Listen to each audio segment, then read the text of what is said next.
that you hear me when I call. Is it true that you are thinking of me? Oh, how you love me. Yeah, yeah. It's amazing. It's amazing. Whoa, I am a friend of God. I am a friend of God. Oh, I am a friend of God. He calls me friend over and over again. I am a friend of God. Oh, I am a friend of God. I am a friend of God. He calls me friend. Yeah. I belong to you. You belong to me, Lord. I'm surrounded everywhere that I go. I will walk with you. You will walk with me, Lord. I'm surrounded everywhere that I go. And I am yours, and you are mine. Oh, you promised me you'll never leave. You promised me I'll never forsaken. I believe goodness and mercy will follow me, surrounding me where I go, where I go. Oh,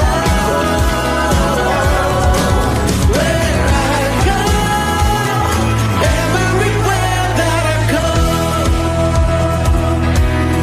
everywhere I go.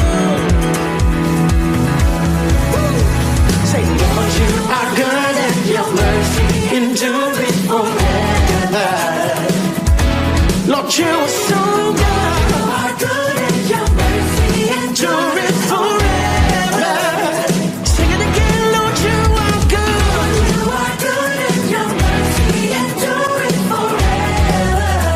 Your mercy endures forever. You are good and your mercy endureth forever.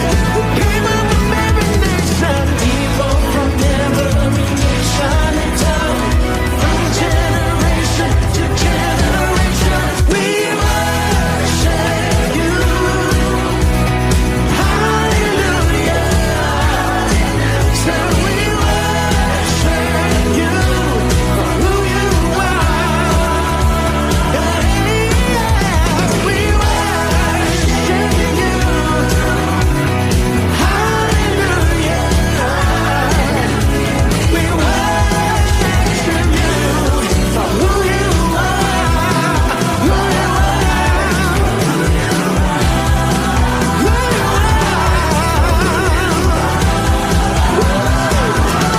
And you are good, yeah.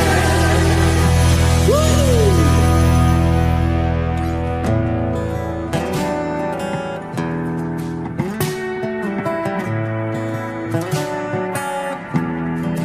Not going back, moving ahead, here to declare to you, my past is over. You, things are made new. Surrendered my life to Christ, moving, not going back, moving ahead, here to declare to you, my past is over. You, all things are made new. Surrendered my life to Christ. I'm moving, moving forward. You make all things new. Lord, and I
it's all about you. Yes, it's all about you. From my heart to the heavens, Jesus be the center. It's all about you. Yes, it's all about you. Singing Jesus at the center of it all. Jesus at the center of it all.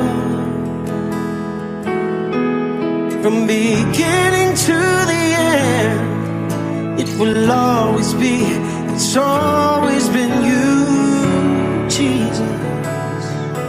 Oh, Jesus, nothing else matters. Nothing in this world will do.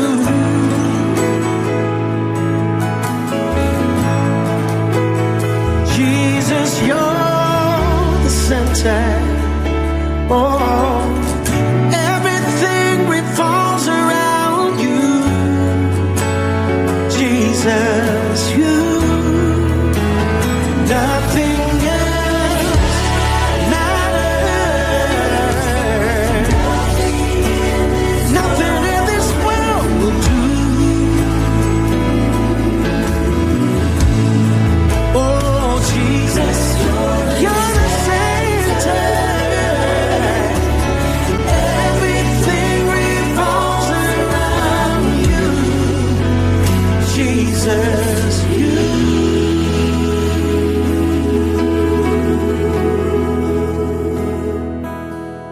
To worship you, I live. To worship you, I live to worship you. Oh,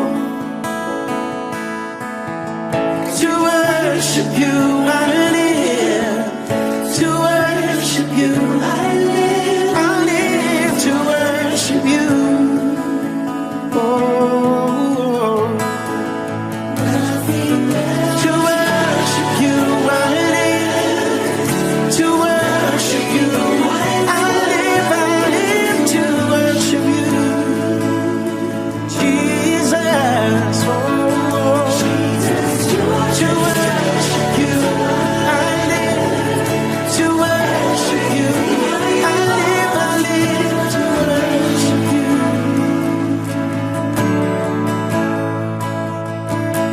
Oh, oh, oh, oh. When you've done all you could do and you've said all you could say, just cry out.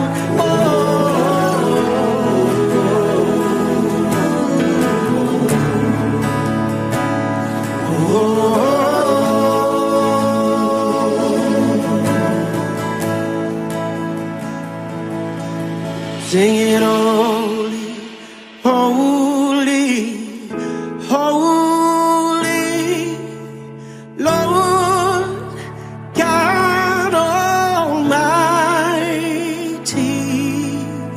Early in the morning sun shall rise to thee.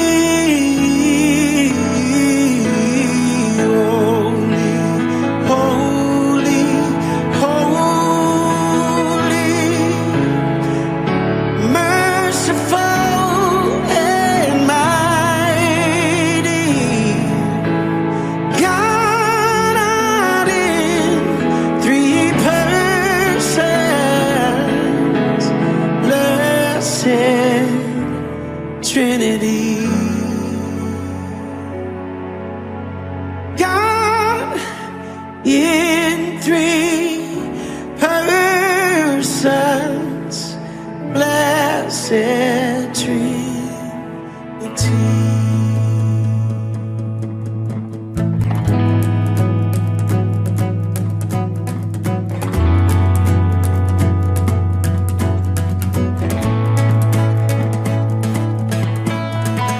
God, oh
Joyeuse Semaine Sainte à tous.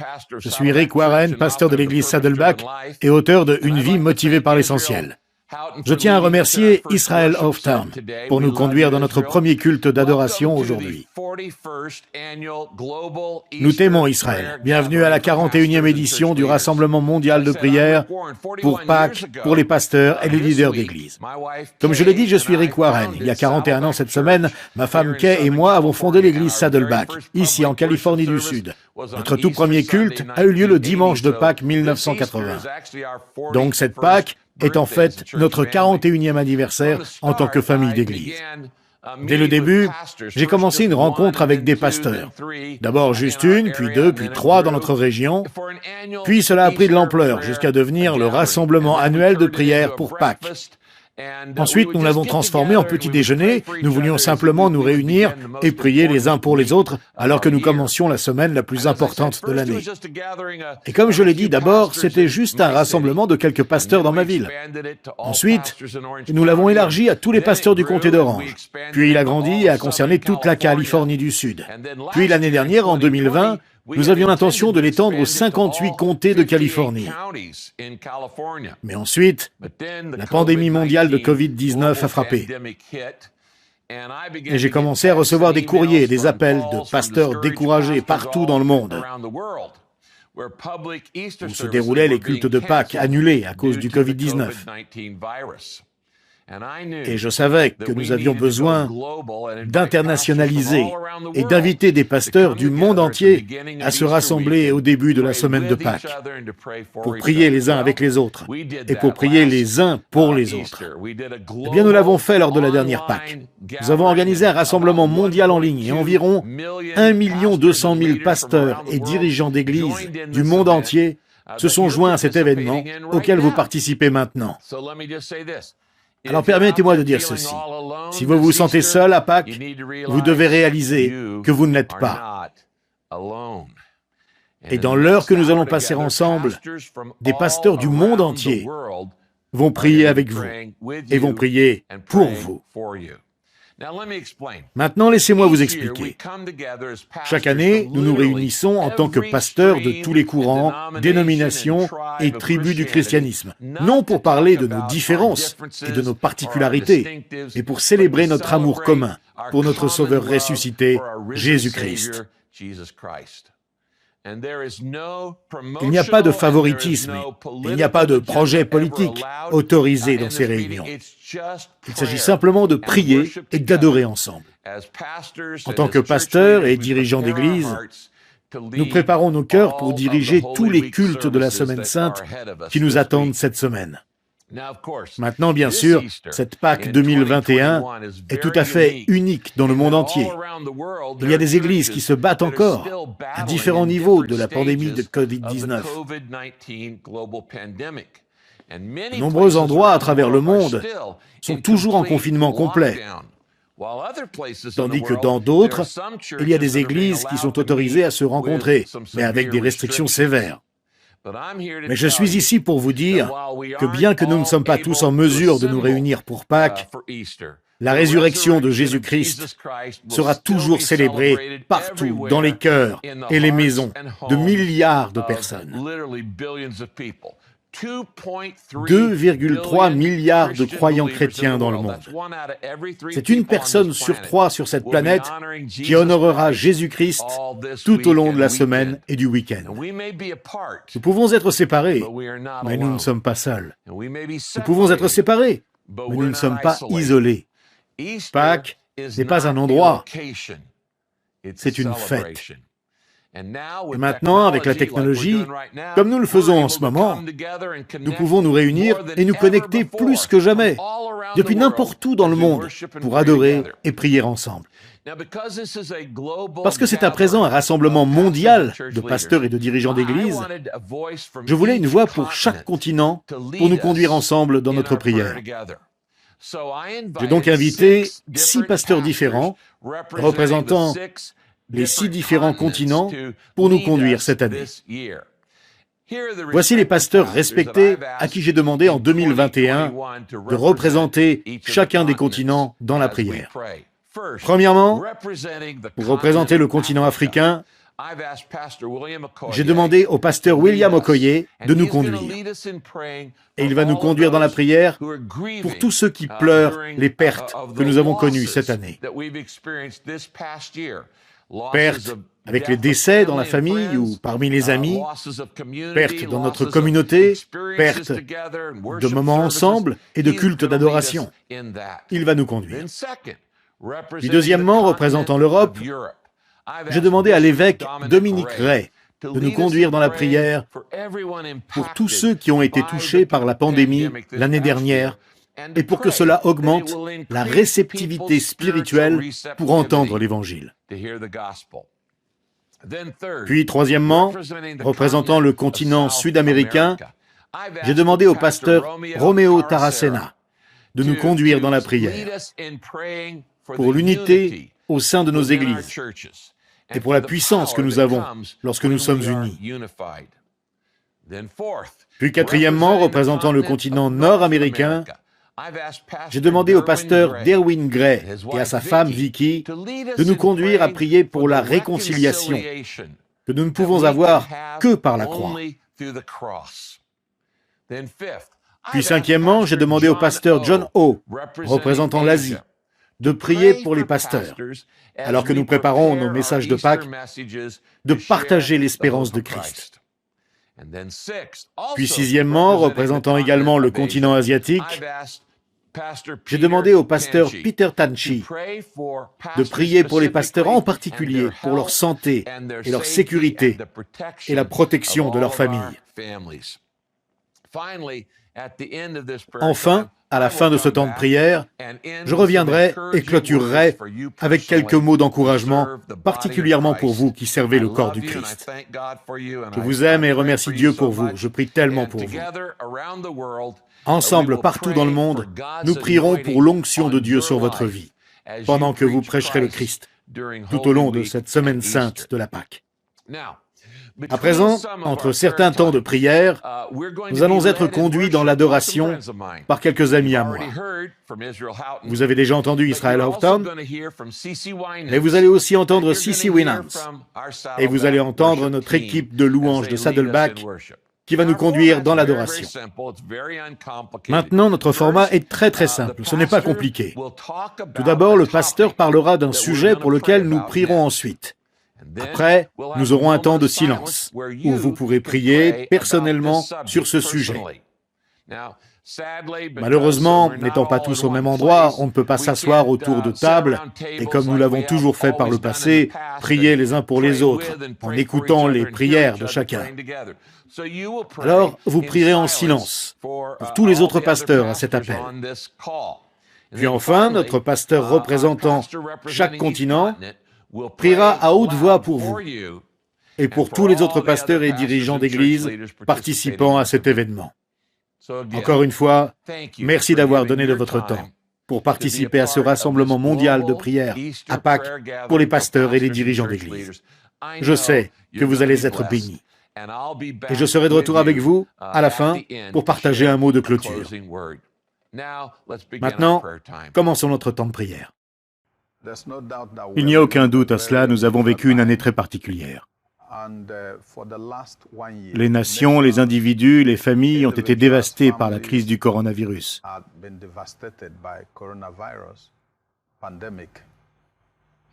Par conséquent, beaucoup d'entre nous avons subi de grandes pertes. Nous perdons des proches, les commerces s'effondrent, nous vivons toutes sortes de difficultés. Par conséquent, beaucoup de personnes sont endeuillées. Beaucoup de personnes sont découragées et frustrées. Je remercie le Seigneur pour cette plateforme que Saddleback et Rick Warren ont élaborée afin que nous prions les uns pour les autres et que nous nous encouragions mutuellement. J'aimerais nous amener au livre des psaumes, psaume 34. Je vais lire les versets 18 à 20.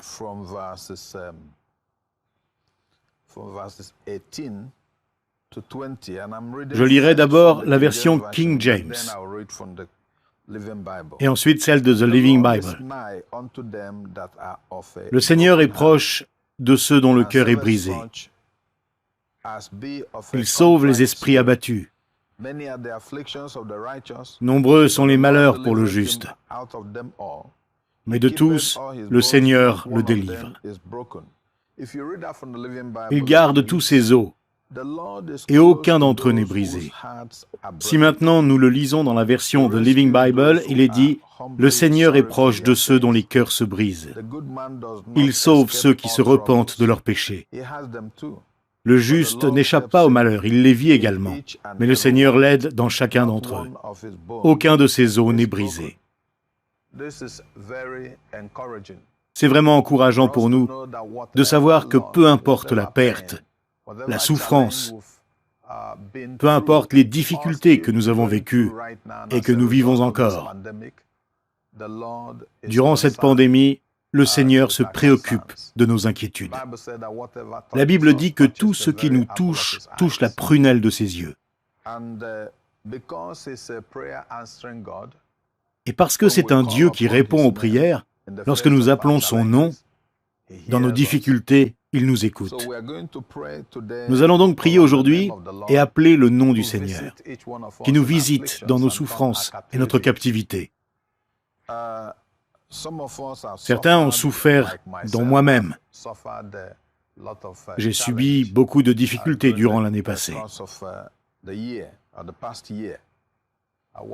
Une de celles-ci est que ma chère femme, après 42 ans de mariage, est allée rejoindre le Seigneur.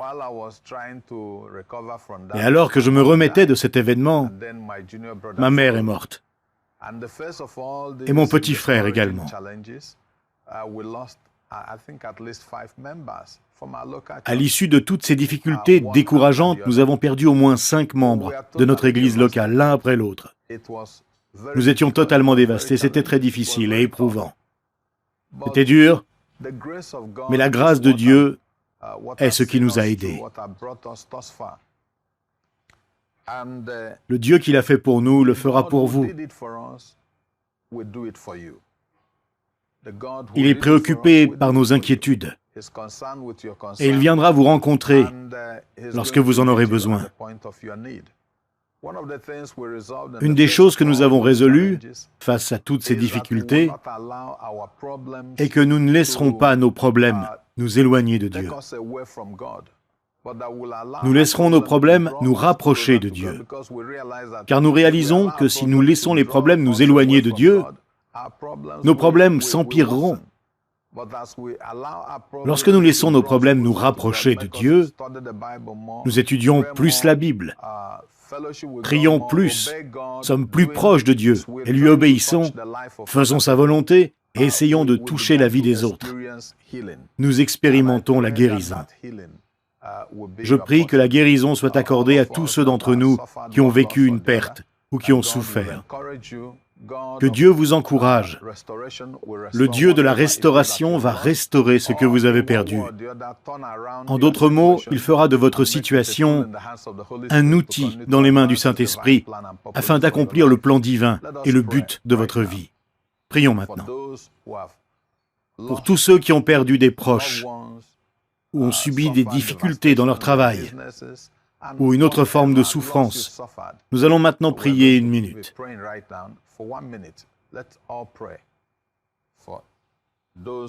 Prions pour ceux qui ont subi cette perte.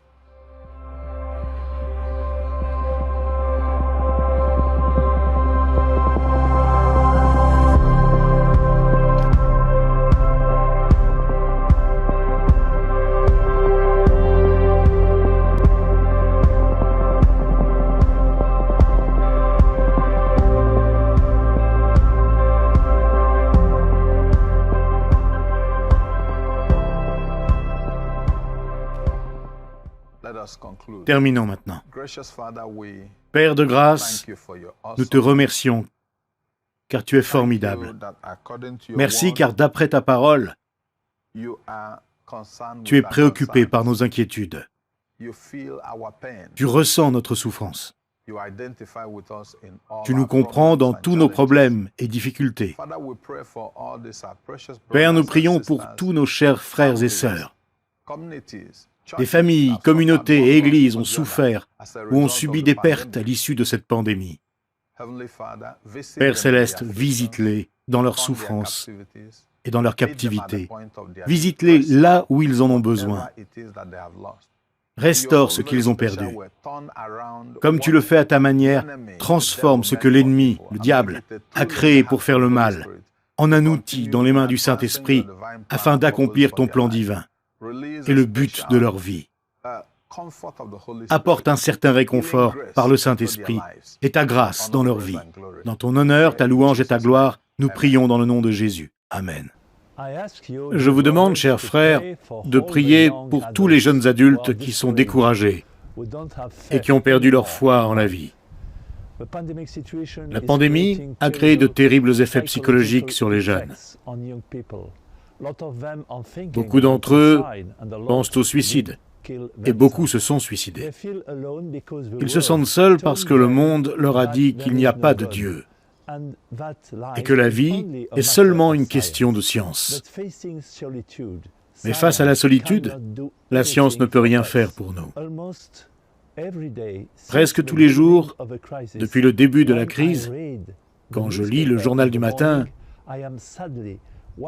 je lis tristement des articles sur cette énorme, horrible désillusion. J'appelle les chrétiens à prêter attention à ces personnes et à prêcher plus que jamais la bonne nouvelle dans les rues de nos villes. Comme Paul l'a écrit aux Philippiens, « En effet, pour moi, vivre, c'est le Christ, et mourir est un avantage. » C'est ce que le monde a besoin de comprendre maintenant. C'est ce que les jeunes ont besoin d'entendre et d'écouter. Le Christ est notre vie, et il prend tout. La plupart des jeunes se sentent seuls parce qu'ils n'ont pas l'habitude d'être dans le silence, dans l'unique et plus belle présence de notre Père Céleste. La mort est un avantage, disait Paul, car elle est le chemin de la joie éternelle. Le monde la craint aujourd'hui, parce qu'il craint que la vie soit la seule réalité, et qu'après, il n'y ait rien à attendre, rien à espérer, rien à aimer. Tout allait bien pour eux, quand ils pouvaient profiter, boire de l'alcool, faire la fête et s'amuser. Mais lorsque la situation a obligé tout le monde à rester à la maison, à être seuls avec eux-mêmes, cela les a entraînés vers un horrible sentiment d'agonie et d'inquiétude.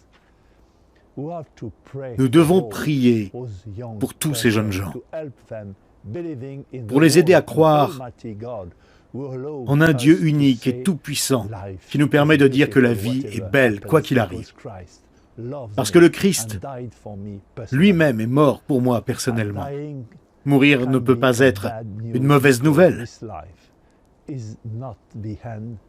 Parce que cette vie n'est pas la fin, mais le tout début de notre joie et de notre bonheur éternel en Dieu. Je vous demande de prier pour ces jeunes gens et aussi d'appeler tous vos jeunes croyants actifs à rester proches de ceux qui souffrent. Ils ont plus que jamais besoin de notre foi, de notre espérance et de notre amour venant de cet ami qui a gagné la bataille contre l'enfer.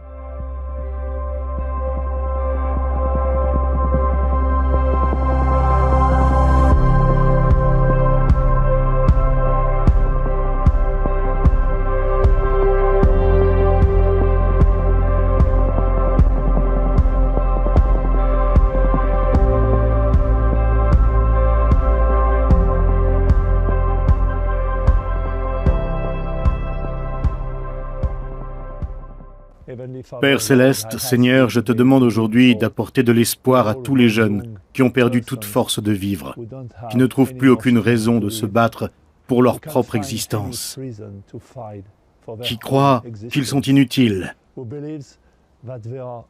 et que la vie n'a pas de sens. Esprit Saint, nous te demandons une nouvelle Pentecôte dans leur cœur. Nous te demandons de leur faire sentir ton amour. Nous te demandons de tourner leur visage et leurs yeux vers les réalités éternelles. Ne laisse pas tous ces jeunes gens dans cette situation de désespoir. Aide-nous à savoir comment aider. Aide-nous à être plus prudents et à remarquer quand ils sont dans une situation de profonde tristesse. Tu aimes tous nos enfants. Tu n'avais pas besoin de nous, mais tu nous as voulu dès le début. Aide-nous à annoncer cette merveilleuse nouvelle, que nous sommes sauvés par ton amour et ta bonté. Seigneur, donne à tous les jeunes qui croient le zèle de l'apôtre pour prêcher et rester proche de ceux qui sont perdus. Ces jeunes gens perdus sont victimes des mensonges postmodernes. Mais tu as gagné la bataille. Nous te faisons confiance, Jésus. Nous avons confiance que tu peux convertir ce que tu veux et qui tu veux. Si nous sommes prêts à être à ton service pour prêcher et annoncer la vie par tes commandements. Seigneur, aide-nous à être de bons apôtres de ta parole. Aide-nous à voir quand il y a quelqu'un qui souffre. Aujourd'hui, nous te le répétons. Je te donne mes mains, prends-les et utilise-les pour donner de la tendresse. Je te donne mes yeux, prends-les pour m'aider à voir à qui je dois aller prêcher. Je te donne mes pieds, utilise-les pour me porter où et quand tu veux, surtout dans les banlieues pauvres, où nous avons peur d'aller. Je te donne mon cœur, prends-le et change-le de la pierre à la chair, pour que je puisse ressentir un peu ce que tu ressens pour nous. Et pour mes frères et sœurs, je te donne ma vie. Prends-la et aide-moi à m'oublier moi-même et à servir ceux qui en ont besoin.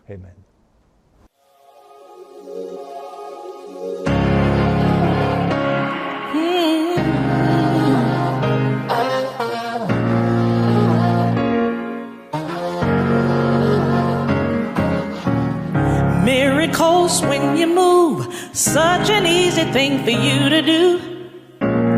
Your hand is moving right now. You are still showing up at the tomb of every Lazarus. Your voice is calling me out, but right now I know you're able, and my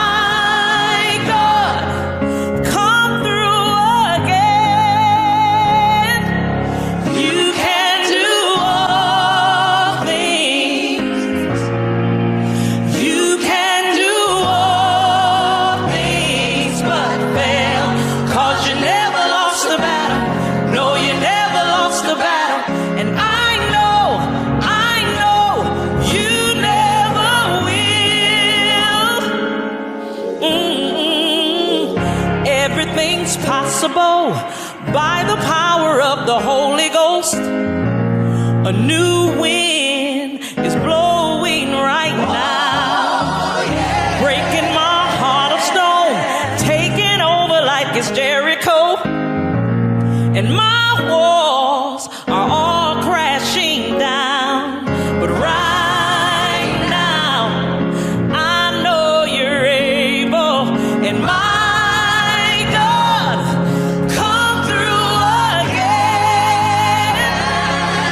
you can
Mes salutations du beau Guatemala.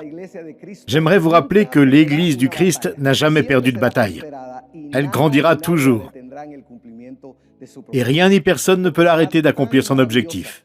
Quelle belle opportunité nous avons aujourd'hui de nous rappeler que Dieu nous a appelés.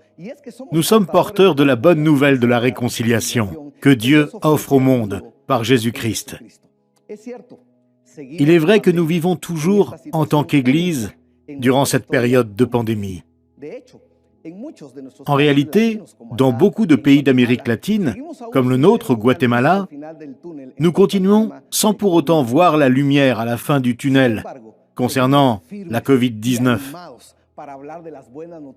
Cependant, nous restons fermes et motivés à parler de la bonne nouvelle de l'Évangile et à proclamer la réconciliation que Dieu souhaite pour l'humanité par Jésus-Christ.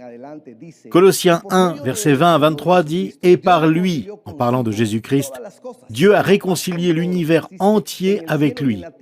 Il a établi la paix pour tous, aussi bien sur la terre que dans les cieux, par la mort de son Fils sur la croix. Vous aussi, vous étiez autrefois loin de Dieu. Vous étiez ses ennemis, à cause de tout le mal que vous pensiez et commettiez. Mais maintenant, Dieu vous a réconcilié avec lui par la mort que son Fils a subie dans son corps humain. Il vous a amené dans sa présence, saint, sans défaut et irréprochable. Vous paraissez devant lui sans un défaut. Cependant, il faut que vous demeuriez dans la foi, fermement établis sur de solides fondations, sans vous laisser écarter de l'espérance qui est la vôtre depuis que vous avez entendu la bonne nouvelle. Cette bonne nouvelle a été annoncée à l'humanité entière, et c'est d'elle que moi, Paul, je suis devenu le serviteur. Rappelons-nous que la réconciliation est née dans le cœur de Dieu, et non dans le cœur de l'homme. Dieu nous assure le succès en nous offrant ce passage. Rien n'arrêtera l'Église de Christ. C'est la croix, le sacrifice expiatoire du Christ, le plus grand symbole de réconciliation que Dieu ait offert à l'humanité. Continuons à proclamer que la réconciliation nous montre le pouvoir de l'amour de Dieu et pas le nôtre. Chers pasteurs et leaders chrétiens, ma prière est que vous et moi continuions à être fermes et passionnés pour témoigner l'amour de Dieu, même au milieu de ces temps difficiles. Impactons-nous les uns les autres avec le pouvoir du Saint-Esprit, à avancer et non nous lasser, à continuer de rester fermes dans la foi, dans notre appel à être sel et lumière au sein de nos communautés. Je veux vous encourager où que vous soyez. Prenons un moment pour demander à Dieu la force et le pouvoir de ne pas nous lasser, de rester fermes et de proclamer l'amour merveilleux de Dieu pour l'humanité. Prenons s'il vous plaît un moment pour prier pour la réconciliation entre Dieu et l'humanité, par le sacrifice et dans le nom de notre Seigneur Jésus-Christ.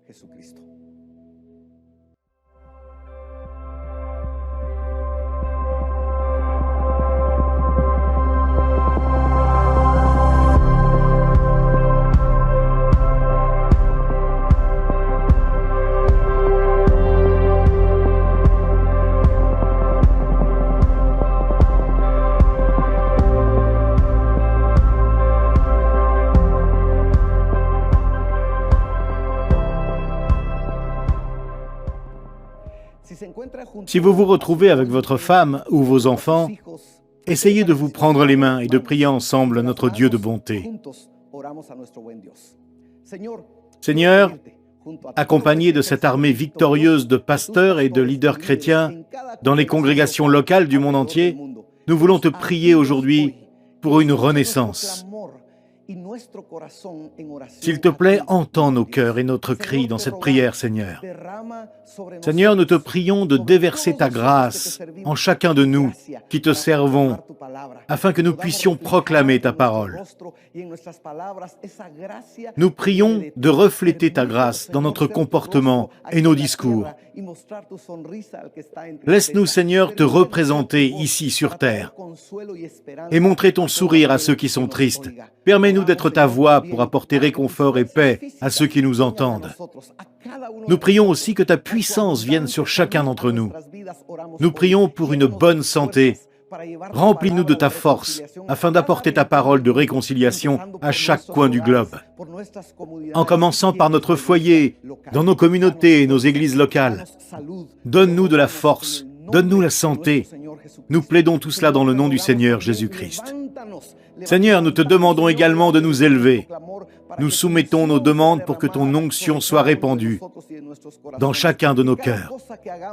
Dans tout ce que nous faisons, puissions-nous voir ta main puissante et surnaturelle nous élever. Que ta divine onction vienne dans chacun de nos rassemblements et ministères. En ces temps incertains, puisse ton onction surnaturelle apporter réponse et paix, afin d'avoir confiance en toi. Aide-nous, Seigneur, avec ta sagesse. Puisse-t-elle tomber sur nous en abondance des cieux. Que ta sagesse nous éclaire afin que nous trouvions de nouvelles manières d'être ton Église. Aide-nous à proclamer ton amour qui te réconcilie avec l'humanité par des moyens nouveaux et pertinents qui n'ont jamais été exercés. Rends-nous sages en ces temps incertains. Donne-nous ta lumière pour éclairer chaque étape que nous traversons. Nous te demandons également que ta richesse matérielle puisse être un outil dans nos mains, afin d'aider les nécessiteux et exercer un ministère pour amener la réconciliation dans chaque région dans laquelle tu nous as placés, dans chaque endroit qui le nécessite. Puisse ton Église être reconnue en tant que prolongation de ton amour au milieu des circonstances que nous vivons. Aide-nous à te tenir la main et à te suivre, afin de devenir une extension de ton amour à chaque endroit dans lequel tu nous as placés. Dieu, nous te faisons confiance. Nous mettons notre espoir en toi. Merci pour Jésus-Christ, pour son sacrifice et son mérite. Nous te demandons tout cela, Père, dans le nom de ton Fils Jésus-Christ. Merci, Père. Merci, Fils. Merci, Saint-Esprit. I count on one thing. The same God that never fails will not fail me now. You won't fail me now in the waiting. The same God who's never late is working all things out. You're working all things out.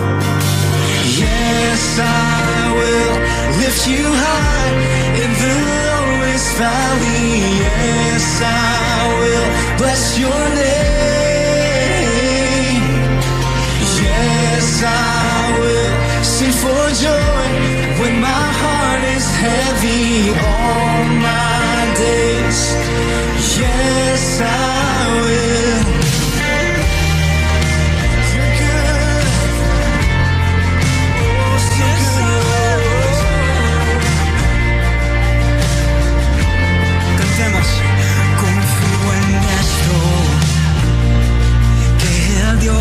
Que siempre es fiel, no me fallará, no me fallarás.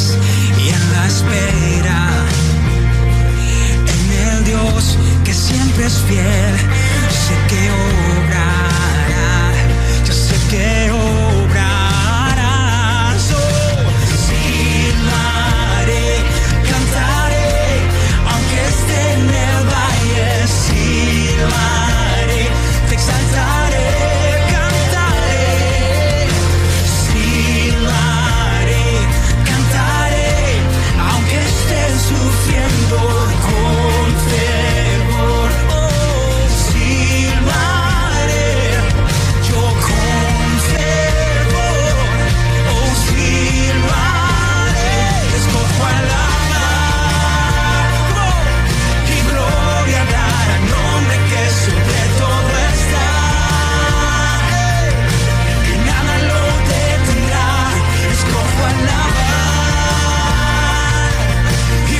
La pandémie mondiale a tellement coûté. Nous avons enterré des proches, nous avons enterré des amis et des membres de nos assemblées. Nous avons vu la peur, nous avons vu des gens affamés, nous avons vu tellement de ruptures et de souffrances. Mais même au milieu de cette rupture, même au milieu de cette souffrance, nous avons l'espoir. Et l'espoir que nous avons n'est pas une théorie. L'espoir que nous avons n'est pas seulement une idée. L'espoir que nous avons, en tant que disciples de Jésus, cet espoir a un nom. Et ce nom est Jésus. Il est roi, il est Seigneur, il dirige, il règne. La pandémie mondiale ne l'a pas surprise, tout comme les pestes et épidémies n'ont pas surpris les chrétiens du 1er siècle.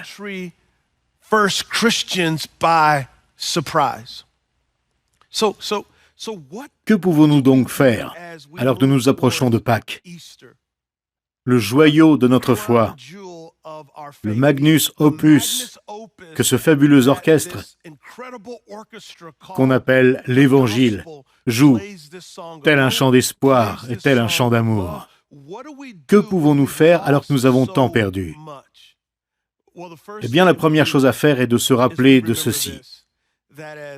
En tant que bergers du troupeau de Dieu, nous devons nous rappeler de ceci. Romains 8, 37 dit « Nous sommes les grands vainqueurs par celui qui nous a aimés ». En tant que disciples de Jésus, les circonstances n'impactent pas notre adoration. Notre souffrance n'impacte pas notre louange. Nous sommes les grands vainqueurs en Christ. Nous devons nous en rappeler. Cette résurrection que nous allons célébrer, ce roi ressuscité qui est sorti du tombeau, est maintenant en vie, pas seulement en nous, mais dans tout le peuple de Dieu.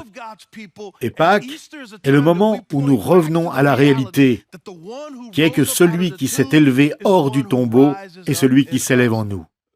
Que pouvons-nous faire?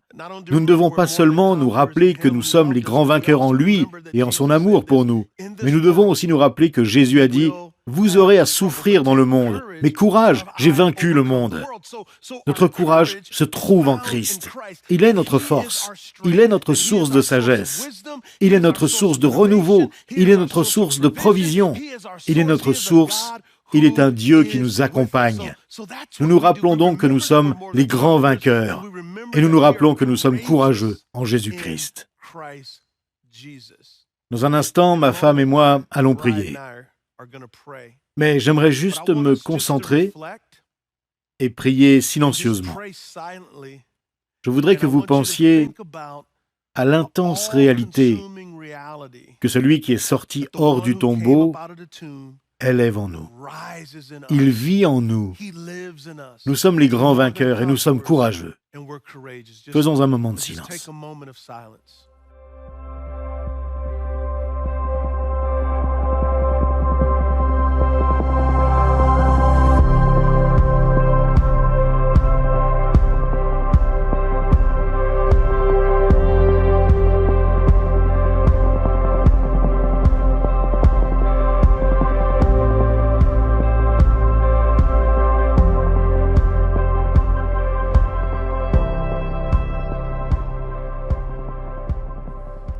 Notre Père qui es aux cieux, nous rassemblons nos cœurs tous unis pour amener notre regard vers toi en premier et avant tout, et pour élever ton nom.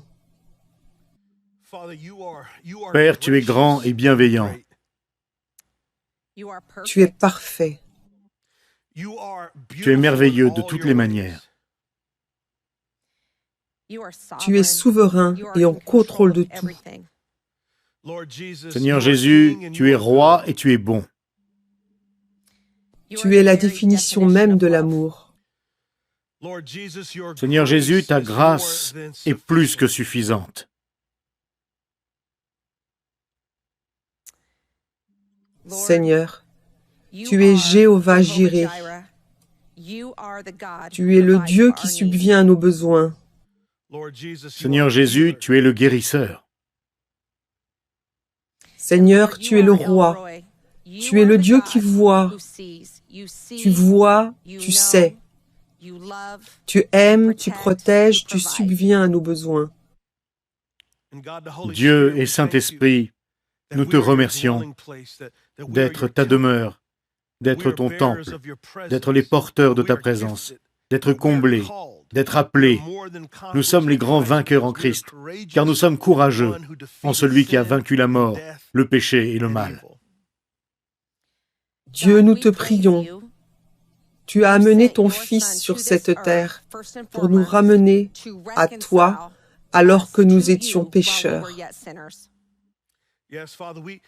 Seigneur, nous te remercions, car dans un monde brisé et séparé de toi, dans un monde perdu, ton cœur et ton amour ont envoyé ton Fils, le Seigneur Jésus, vivre une vie parfaite et sans péché que nous n'aurions jamais pu vivre, car il nous a aimés au point d'aller à la croix, mourir à notre place.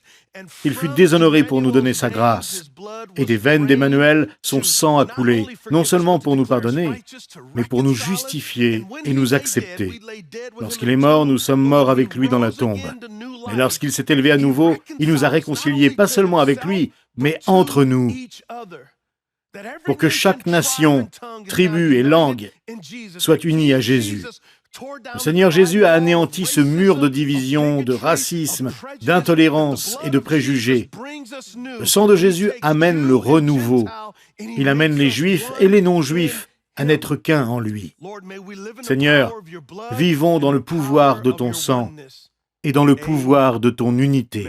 Amen. Bonjour. J'aimerais remercier le pasteur Rick et l'église Saddleback pour m'avoir permis de prier avec vous au milieu de cette épidémie de Covid-19. Que Dieu vous bénisse et soit avec vous. En ce dimanche de célébration de la résurrection, j'aimerais encourager tous les pasteurs à travers le monde avec un court message.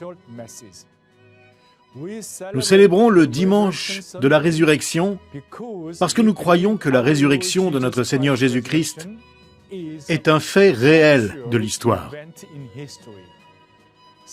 Malheureusement, nous traversons un phénomène, la Covid-19, qui n'arrive qu'une fois dans une vie. Le terme Corona Sapiens est devenu populaire chez les Coréens au lieu de dire Homo sapiens. Et c'est lors d'événements très étranges, comme celui-ci, que nous pouvons nous réunir pour célébrer le dimanche de la résurrection. Cependant, nous croyons dans le pouvoir vivant de sa résurrection, qui reste fort et invincible. Tout au long de l'histoire, beaucoup de gens ont dit croire en Jésus, mais malheureusement, la plupart d'entre eux sont morts sans avoir la certitude que la résurrection de Jésus est un fait réel.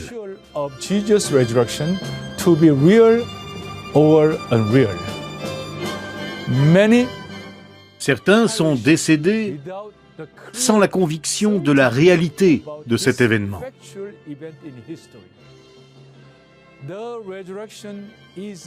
La résurrection est absolument un fait réel et un miracle surnaturel dans l'histoire. Quand des lois surnaturelles l'emportent sur des lois naturelles, nous appelons ça un miracle. Dieu, qui a fait les lois naturelles, peut aussi les outrepasser. La résurrection surnaturelle est un fait historique. Nous devons tenir ferme et croire cet événement historique véritable. Maintenant, prions avec sincérité. Ainsi, nous pourrons servir notre Dieu et proclamer fièrement sa résurrection dans le monde, sans la moindre hésitation. Lorsque nous acceptons la résurrection comme un événement factuel dans l'histoire, une joie véritable nous comble et nous nous sentons obligés de partager cette joie avec tout le monde. Proclamons la résurrection de notre Seigneur, la résurrection qui a vaincu la mort et la malédiction éternelle. Alors que nous balayons cette ère de pandémie, proclamons hardiment, premièrement, le caractère unique du Christ. Deuxièmement, l'autorité absolue de la Bible. Troisièmement, le pouvoir et la souveraineté du Saint-Esprit. Quatrièmement, l'importance de la Sainte Église universelle. Cinquièmement, l'urgence de la mission mondiale. Prions ensemble maintenant. Nous avons 3 sujets de prière et nous prierons très fort, à la manière coréenne.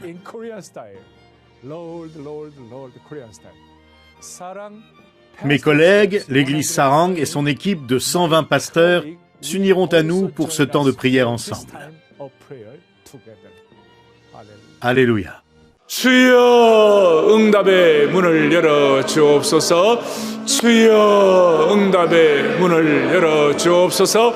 주여 응답의 문을 열어 주옵소서. 하나님 아버지 거룩한 주의 종들이 안아주시는 본당에서 손을 들고 서서 주님의 은혜를 간구하며 기도하오니 주여 베풀 만한 자비를 베풀어 주옵시고 살아계신 하나님의 능력과 은혜가 우리 가운데 Prière pour ceux qui sont en train de souffrir de la Covid-19. S'il te plaît, Seigneur, aide ces familles qui souffrent de la Covid-19. Beaucoup souffrent de problèmes physiques, financiers ou économiques. Aide-les pour qu'ils soient à nouveau guéris.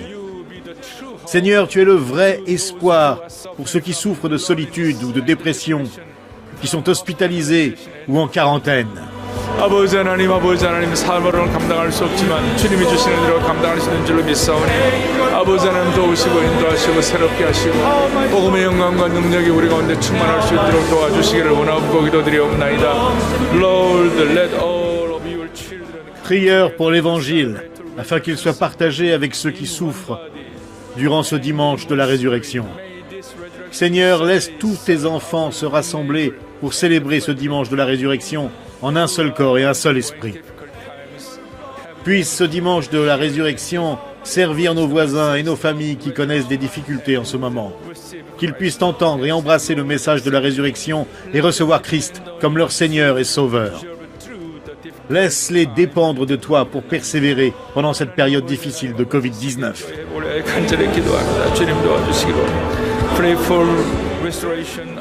Prière pour la restauration de l'Église mondiale.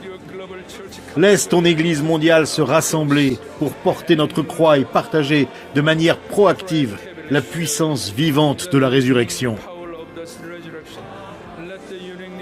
Que le caractère unique de Jésus-Christ, l'autorité absolue de la Bible, la puissance du Saint-Esprit, l'importance de la Sainte Église universelle et l'urgence de la mission mondiale soient proclamés. Tenons fermement en première ligne l'autorité absolue de la Bible.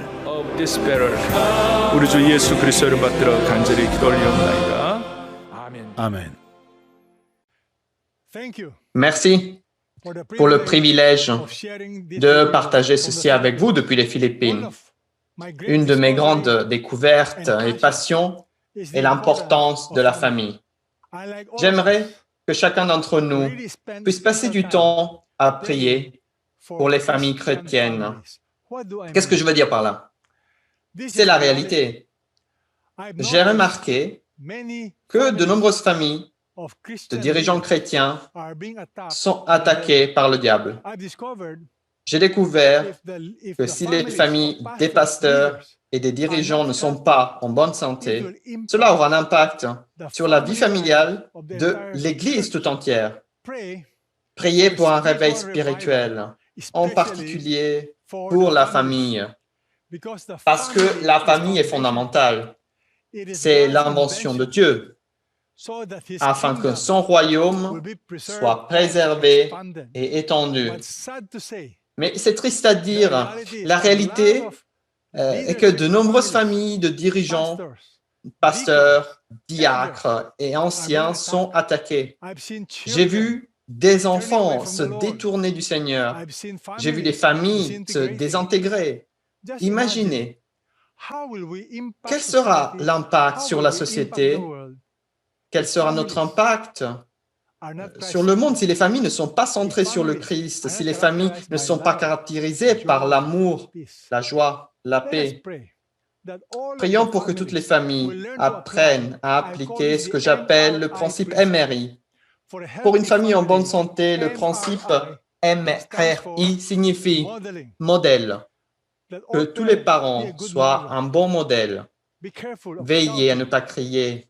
Soyez un modèle pour votre famille, pour vos enfants et pour votre communauté. Qu'est-ce que le R? Construisez des relations avec vos enfants parce que les relations sont fondamentales.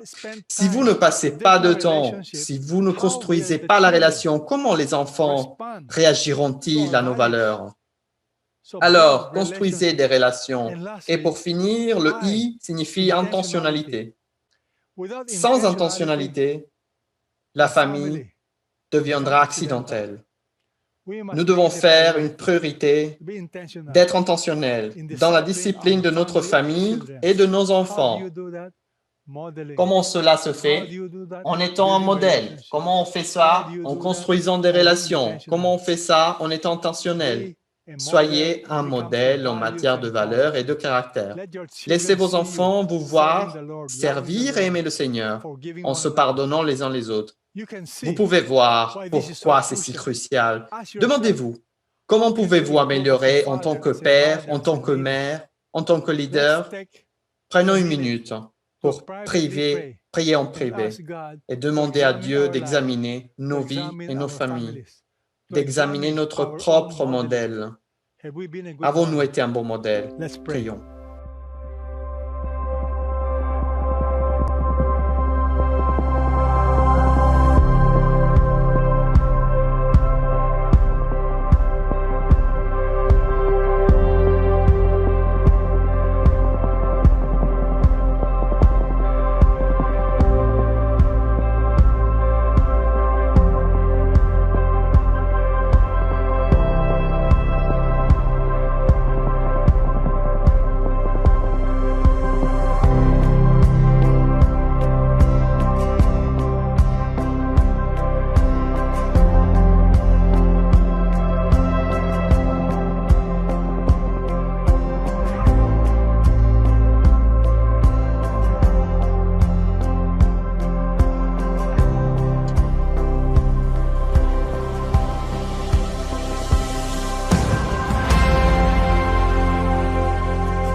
La famille est cruciale.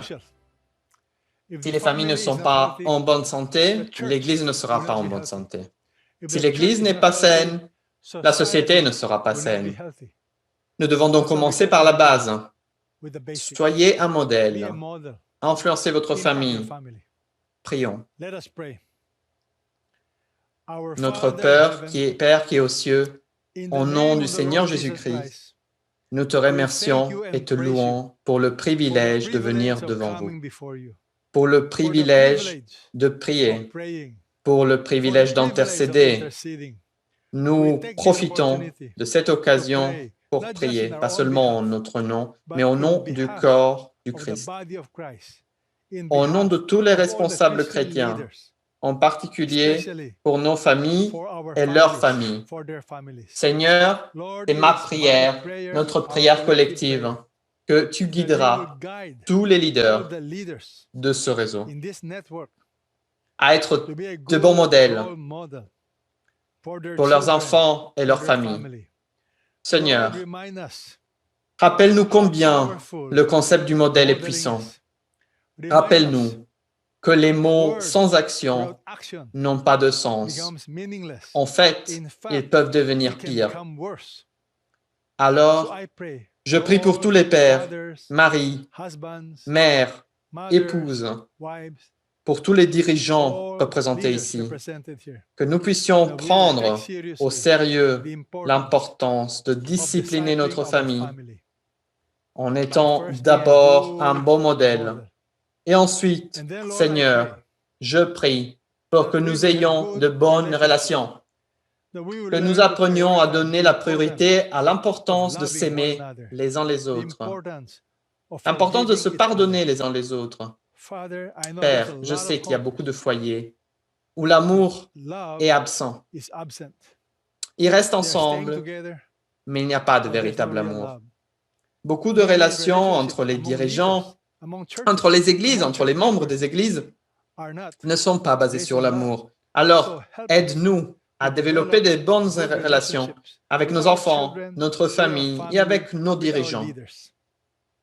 Seigneur, une famille ne peut être forte que lorsqu'il y a de bonnes relations. Enfin, aide-nous tous à être intentionnels. Intentionnels en honorant ton nom dans notre famille et sur notre lieu de travail. Aide-nous à être intentionnels dans la discipline de nos proches. Aide-nous à être intentionnels dans notre étude des Écritures et dans notre vie de prière. Père, aide-nous à être intentionnels à vivre une vie de dépendance. Aide-nous à nous rappeler qu'en dehors de toi, nous ne pouvons rien faire. Nous prions tout cela au nom puissant du Seigneur Jésus-Christ. Amen. Amen.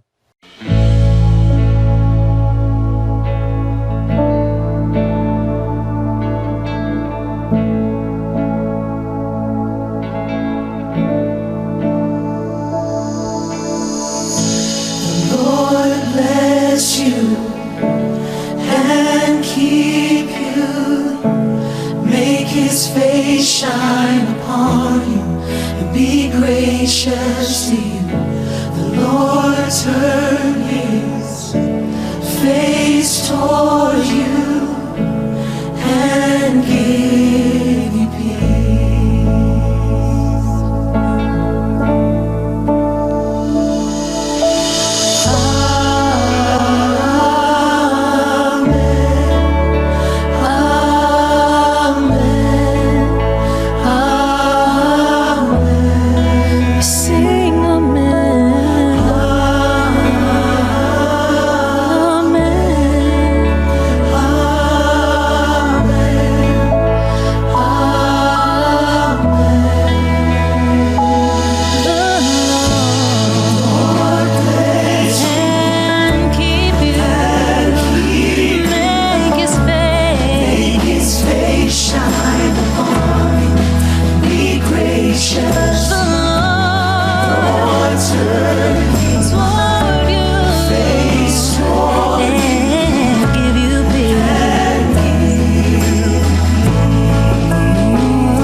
upon you and 1,000 generations, and your family and your children and the children and the children.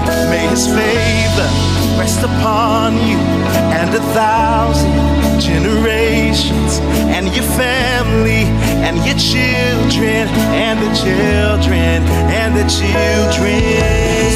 May his favor be upon you and 1,000 generations, your family and your children, and the children. Yeah.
J'aimerais maintenant que nous terminions notre temps de prière annuel ensemble alors que nous commençons la Semaine Sainte et remercier chaque pasteur qui a prié avec nous et pour nous et nous a conduits dans la prière. Et je veux remercier chacun d'entre vous à travers le monde de nous avoir rejoints lorsque nous avons prié avec chacun et pour chacun. J'aimerais conclure en partageant une stratégie qui, je crois, nous aidera pour les jours à venir. Aucun d'entre nous ne sait vraiment combien de temps la pandémie va encore durer. Nous savons que nous sommes actuellement dans une course entre les nouvelles formes du Covid-19 et la course pour que tous soient vaccinés. Le premier qui gagne détermine si nous sommes partis pour encore plus de temps ou si nous arrivons à la fin de cette pandémie mondiale. Néanmoins, aucun ne sait vraiment combien de temps cette pandémie va encore durer dans le monde. On ne sait pas.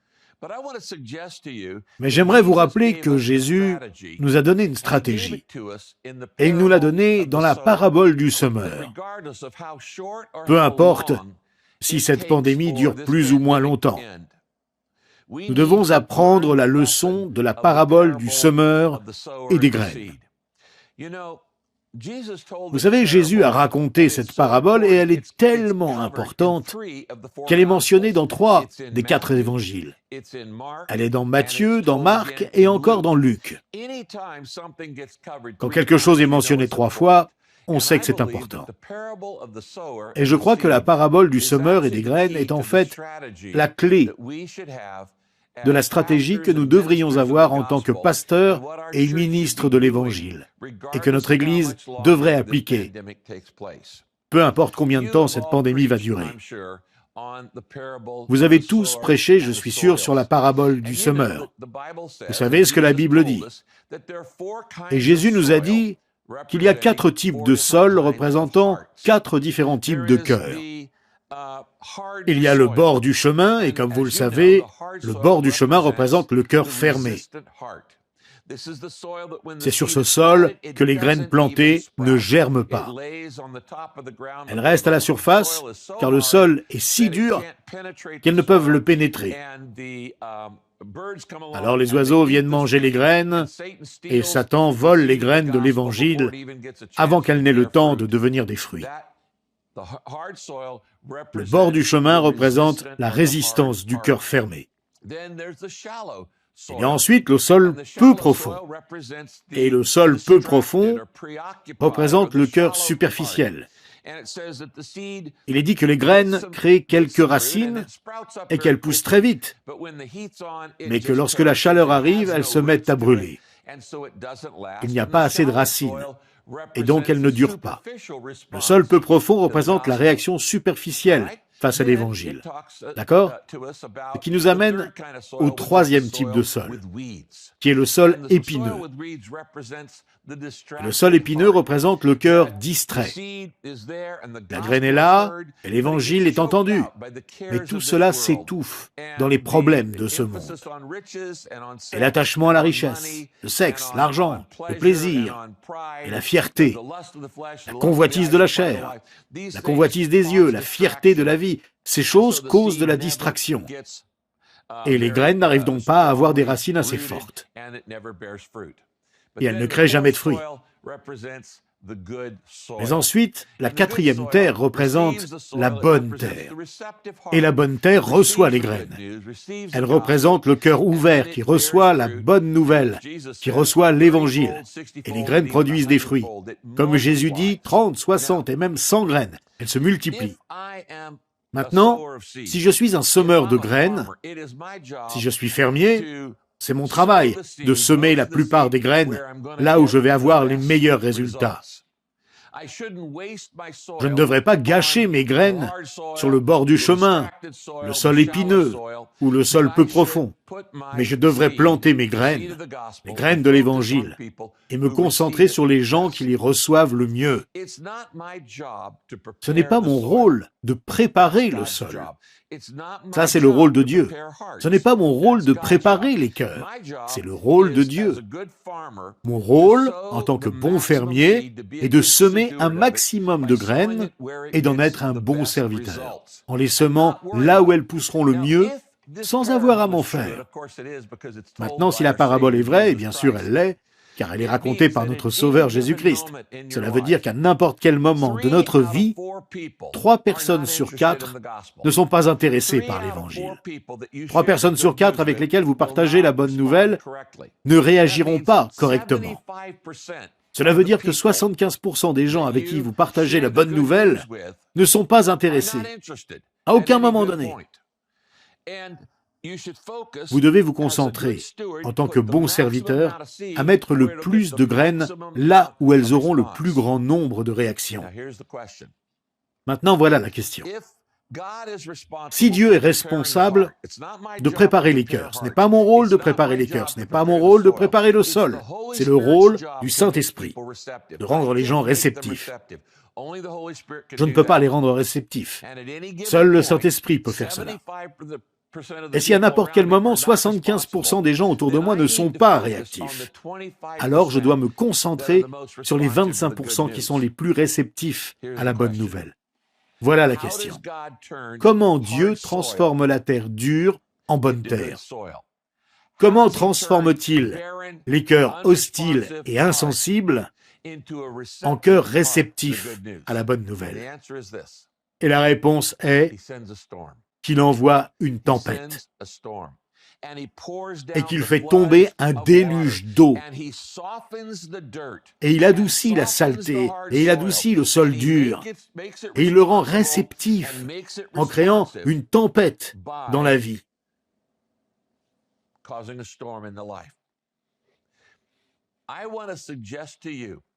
J'aimerais vous conseiller, et je le dis aux pasteurs depuis des années,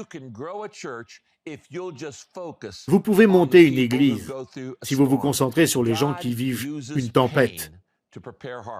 Dieu utilise la souffrance pour préparer les cœurs. Les gens ont plus de chances de recevoir Christ quand ils sont en tension, ou qu'ils vivent une transition. Quand ils sont sous tension, pour le meilleur ou pour le pire, ou en transition, un changement majeur, cela peut être un bon changement. On vient de se marier, on vient d'être diplômé, on vient d'avoir un enfant, ou cela peut être un changement négatif. J'ai perdu mon travail, j'ai entendu le mot redouté, cancer, j'ai perdu un être cher. La souffrance retient notre attention.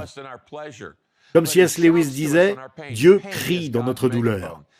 Il chuchote dans notre agrément, mais il crie dans notre souffrance. La souffrance est le mégaphone de Dieu. Et vous pouvez construire une église si vous vous concentrez seulement sur les gens en souffrance. Vous pouvez oublier 75% des gens et vous concentrer seulement sur les gens en souffrance.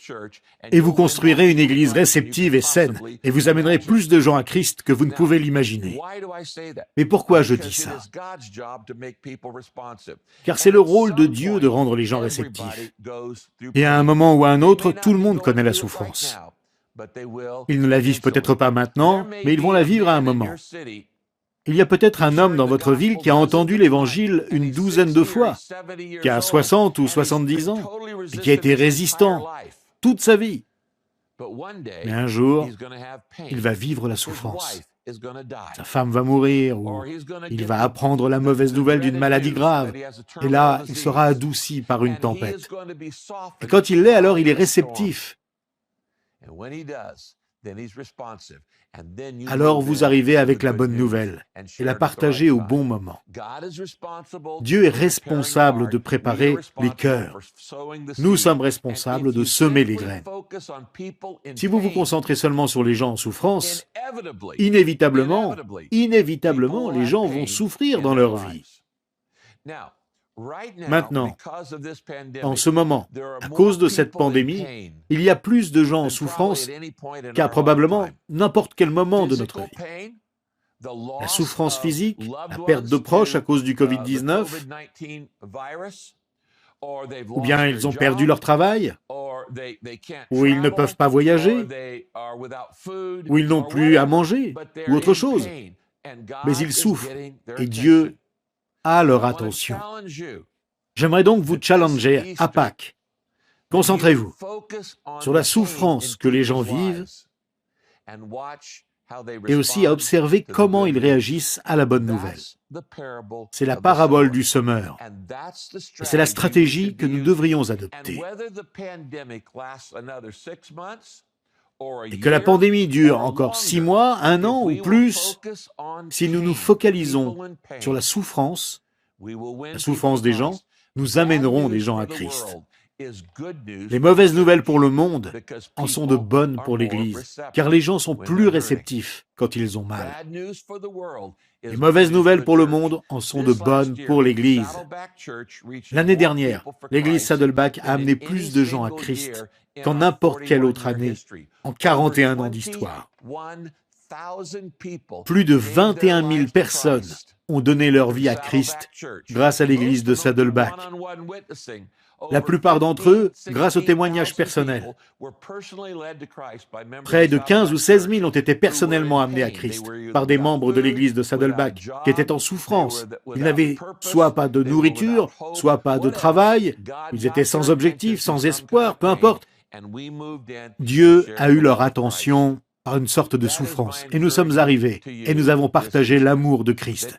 C'est mon encouragement pour vous lors de cette Pâque. Cette Pâque est le message d'espoir. Cette Pâque est une porte ouverte.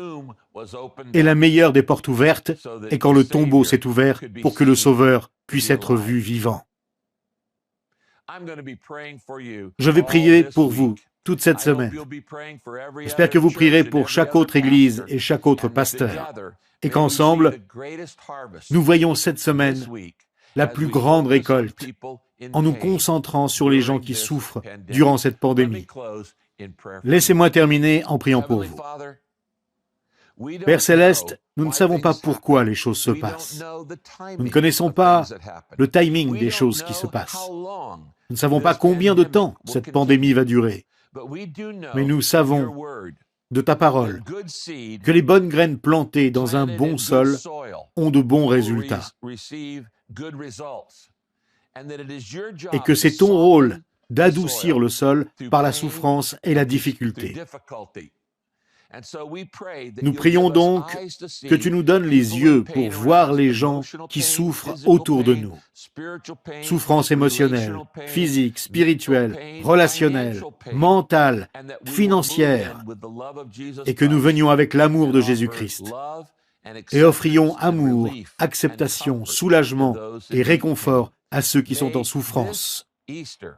Que pour cette Pâque, nos églises aient les plus grandes récoltes que nous ayons vues, alors que nous nous concentrons sur les gens qui souffrent. Je prie cette bénédiction pour chaque homme, chaque femme, chaque leader, chaque pasteur, chaque missionnaire, chaque prêtre, chaque évêque, et je prie cette bénédiction dans le nom du Père, du Fils et du Saint-Esprit. Amen. Merci infiniment de nous avoir rejoints pour ce 41e Rassemblement mondial de pasteurs où nous avons pu prier ensemble. Que Dieu bénisse votre vie et tous vos services durant cette semaine. Dieu vous bénisse.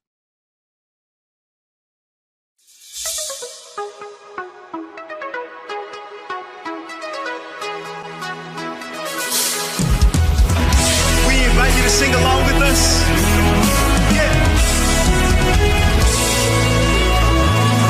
Buried beneath my shame. Who could carry that kind of weight? It was my turn till I met you. I was breathing but not alive. All my failures I tried to hide. It was my turn till I met you. You called my name and I ran out of that grave. Hey.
needed rescue, my sin was heavy, but chains break at the weight of your glory.